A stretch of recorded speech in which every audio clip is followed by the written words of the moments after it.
friends, it's Christy. Welcome back to my channel. Today I'm going to be making a card using Lawn Fawn's Apple-solutely Awesome, Berry Special, A Creature Was Stirring, and Terrific Day. So I've stamped those images out on some Spectrum Noir Ultra Smooth Premium White cardstock with Lawn Fawn Jet Black ink, and I'll be coloring with my Copic markers. The first thing I'm going to tackle is this large tree, and I'm going to use some E50s for those. I think E50s are nice warm brown that work great for trees. I chose E53, E55, E57, and E59. So I'm coloring darkest to lightest, so I'm starting with the E59 and laying in some shadows on both the left and the right hand side of the tree and all of the branches as well, just kind of picking a side divided by the center of the tree. So once I have that E59 laid in, I'm going to come in with the E57 and begin to blend that out, just making sure that I go over the very edge of that E59 so that I pull that darkest shade into this middle tone. Then I'm going to come in with the E55. On some of the branches that are skinnier, I'm just going to color in everything with the E55, so that will be the lightest, I guess all of the branches. But when I get to the center of the tree, because it's so much wider, I felt like I needed a fourth shade in there. I just wanted to add a little bit more dimension to it. So that's what I chose to do, but you could absolutely get away with just using 3 shades if that's what you want. So I often will also come back in with a darker shade and add some wood grain detail to a tree like this.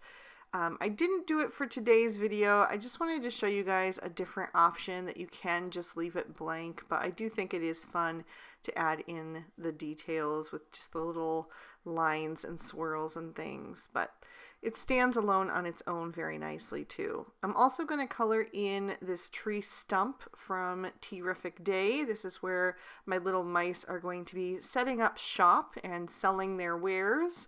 So I'm using the same shades for that, starting again with the E59 and just kind of casting a little shadow on the sides of the banners and around the edges of that stump. And then just repeating the process, coming in next with that E57, just carefully coloring around all those little banners and the little sections of the tree where it kind of looks indented, where the roots are kind of coming out. So adding some shading wherever I can, and then using the E55 for the lightest for just about everything.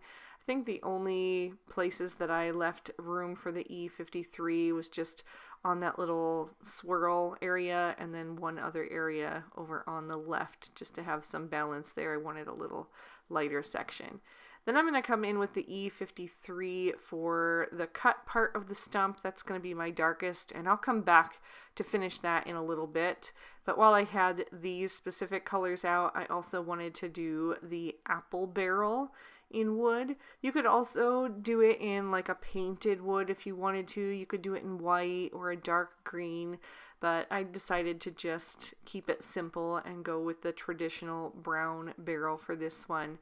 And I am only using the darkest 3 shades for that because I did want it to look a bit darker than the tree and the stump. So I'm just going to fill in with that E55. And then I'm going to switch over to the E50 and the E51 with that E53 so I can finish off the top of the tree stump. Then I'm going to use these 3 shades for the pie crust. I think these work really well for a nice light golden crust, which is how I prefer it. I don't like it to get too dark, but if you wanted it to have a little bit of a darker edge, you could use a touch of the E55 in there as well. I'm also using the E51 and the E50 for the cut parts of my apple. And then for the outer parts of my apple, I'm using R22, R24, and R29 for most of them. Now in my last video using Apple-solutely Awesome, it was a interactive pull tab card. I did add some green to the apples as well, and I really liked that look. But again, I just wanted to do something a little bit different today, so I'm going to go straight up red, but I am going to use two slightly different combos of reds. That's why I'm kind of skipping around and just doing some of them with these. So I'm starting with the R29 down at the bottom, and then blending up with the R24. And then I'm going to use the R22 at the top. And I also did the candy apple that way, and the cut apples, and also the little apple on the cider jar. For the cider jar, I just used the R29 and then blended out with the R22 because it was so tiny on there. There really was no need to try to squeeze 3 shades on there. And in such a small area, the R22 is going to blend just fine with the R29. So I'm just finishing up the rest of these apples with this combo, doing the last couple in the basket. And then I just wanted to darken it up slightly. So I'm going to pull in the R39, and then for the rest of the apples I'm going to use the R39 as the darkest, and then the R29 will be the mid-tone, and then the R24 will be the highlight shade. So I'm not going to use the R22 on these apples at all. But that R39 is such a deep, rich red that it just really makes those apples stand out and gives them a little bit different look than all of the other reds, especially the ones in the barrel. If I colored them all exactly identical, they kind of, you know, form together in one mass. So giving them a little bit of a variation on that color with the one extra marker tone, the one deeper rich red, it just gives them a little bit more to stand out against each other. While I have these shades out, I'm also going to do some of the little banners. I'm going to do the stripes on the ones that have a stripe, and then the polka dots on the center one.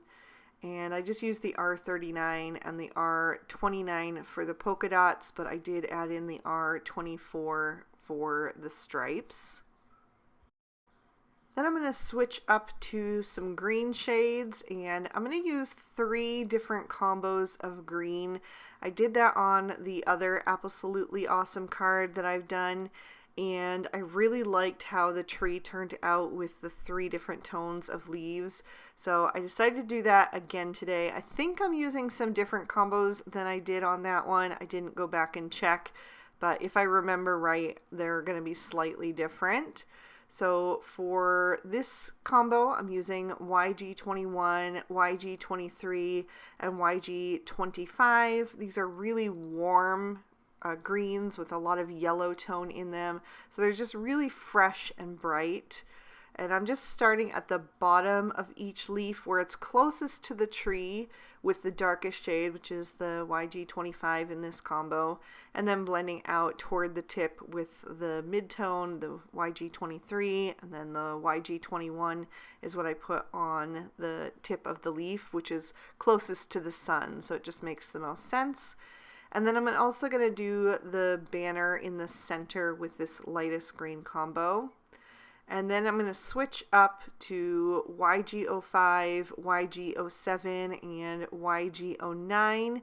Again, these are yellow greens. They're in the yellow green family, but that YG09 especially is much more cool toned. So it just gives your tree a little bit more dynamics to kind of mix up the tones of colors. So I'm starting with the YG09 for these, blending out with the YG07. And then I'm going to fill in with the YG05 for the highlight. And again, I'm just kind of skipping here and there, trying not to do 2 leaves on the tree that are right next to each other with the same exact combo, just trying to spread out that color a little bit so it draws your eye around the scene. So just finish filling those in, and then I'm going to also do another banner. I'm going to do the one on the far right this time, using that same exact combo and putting the darkest on the outside edges and blending toward the center. And then I am going to switch up to one more green combo. I wanted to darken it up a little bit more. So I'm going to go with G14, G16, and G29. That G29 especially is a really dark green. I believe it's the darkest green I own anyway.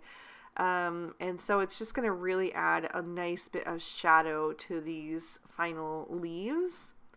And then I'm going to blend that out with the G16 is going to be my midtone, and the G14 will be the highlight. I'm also going to do the cap for my apple cider jug just to give it a little pop of color too. I can't remember what the cap is usually. I think it might be red. It's been a while since I've bought apple cider, but it's almost time again. Really excited. But I decided to do it green just to have that little bit of contrast since I already had the red apple on the label. So just filling in the tips of all those leaves with the G14. And again, that the G16 and the G29 especially are very cool toned, but the G14 is a little bit warmer. So I feel like it just really ties everything together and just makes the tree look really full and bright. And it just, you know, draws your eye. I'm going to use this last combo on the final pennant banner over on the left side of the stump. And I'm putting my darkest at the top and bottom and blending toward the center with the highlight where it would be curved. So I wanted some rich kind of goldeny brown tones, yellow browns for the cider. I was trying to get as close to like a real apple cider look as I could think of. And normally it's like a really caramely brown. So I went with YR20, YR21, YR24, and then the YR27. I'm going to end up changing things just slightly, but I did use these for both the jug and the cider in the cup. And then it's also kind of perfect for the caramel apple. I'm just going to use the darkest 3 shades for that though, to give it a little bit of a different look. And I went way more heavy-handed with the darkest 2 shades and just use a little of that YR21.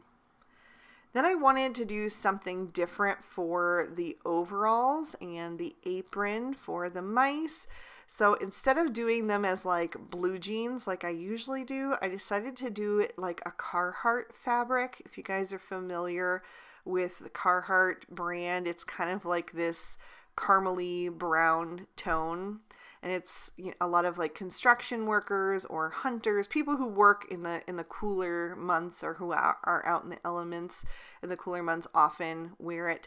And I decided to change to the YO2 for the lightest for that to kind of add a little bit of warmth, but it was too bright, so I did pull back in the YR21 and went over that to kind of mute it down.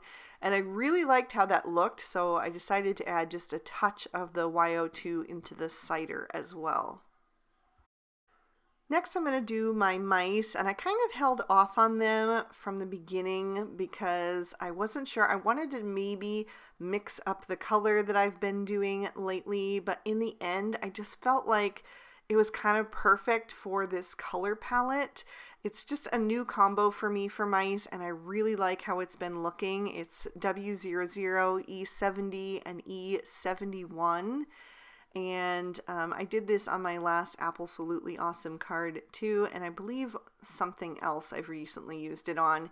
But I just really like how the gray brown of those E70s just looks with these warm mustardy yellows and the bright reds and the greens. I just think it's so fall. Like, it just makes me think of like cozy sweaters and things like that, blankets. And so yeah, I decided to go ahead and go with that combo for the mice. And then I also used the E70 and the W00 for the pie tin and the ladder.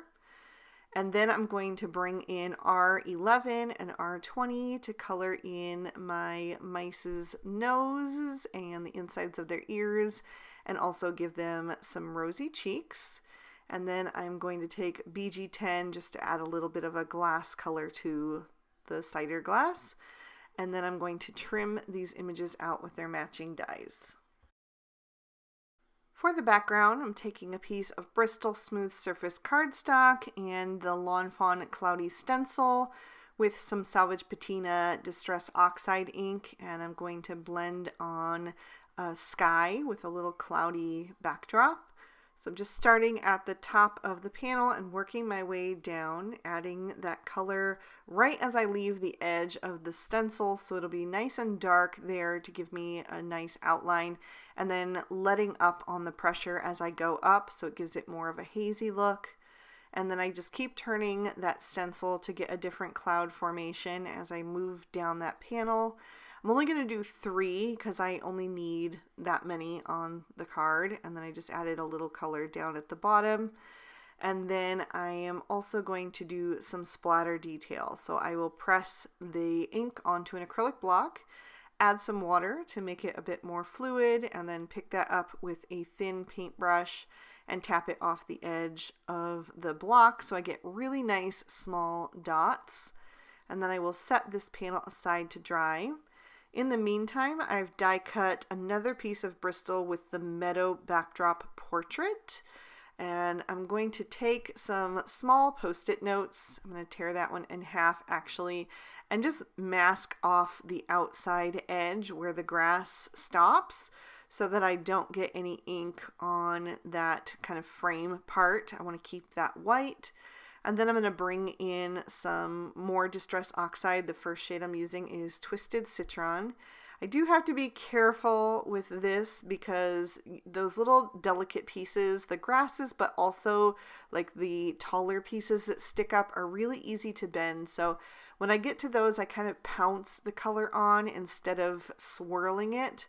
I'm just making sure that my mask is working and that it's on there straight.